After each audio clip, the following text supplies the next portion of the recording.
Prior to commencing works, all relevant safety documentation is checked, read and signed by everyone involved.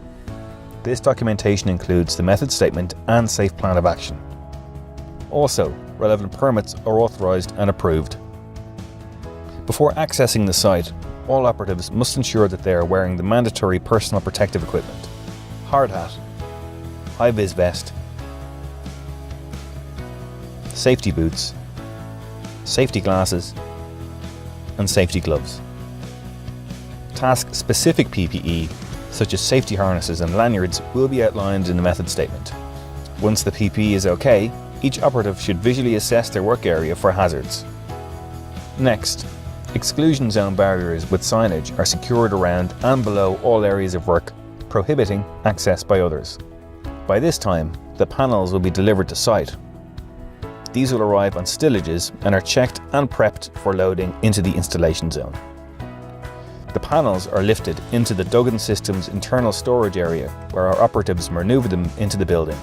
Once inside, the transport frames are removed and cleared into an area where transport packaging is removed and safely stored. A pick and carry crane with suspended certified chains is used to unload the panels from the stillages. As each panel is unloaded, it's turned through a 90-degree angle and lowered onto the roller platforms. The roller platforms have locking wheels, which are applied as required throughout the process. Once the panel is safely resting on the roller platforms, the vacuum is released on a glass vacuum lifter. It is then disengaged from the panel and carefully lifted clear. When the operatives are satisfied that the panel is secure, it's wheeled away on roller platforms for storage until it's needed.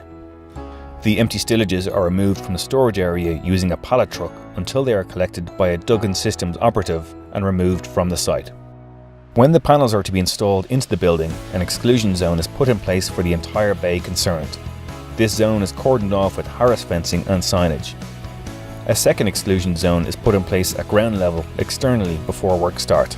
Only authorised operatives will work in the exclusion zone, and they'll be harnessed to a lifeline using a fixed length lanyard, set with a minimum length less than the distance to the slab edge. Each panel is lifted into position by the pick and carry crane, which is sited on the floor above. The authorised operatives working in the exclusion zone will remove handrails and fittings, exposing a leading edge of the building to allow placement of the panel. Only these operatives who are harnessed to the lifeline are allowed in the Duggan Systems exclusion zone. Working slowly and methodically, they will lower the panel into place, securing it to the building.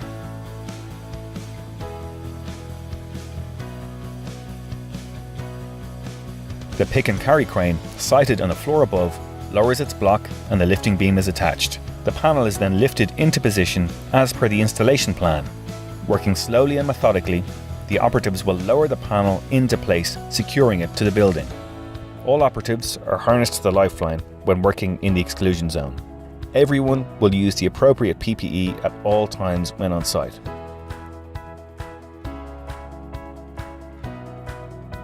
The pick and carry crane is sited in an exclusion zone on the floor above the installation operatives. Communication is carried out over a two-way radio. Throughout the works and on task completion, the area is tidied of any work-related debris and the exclusion zones removed.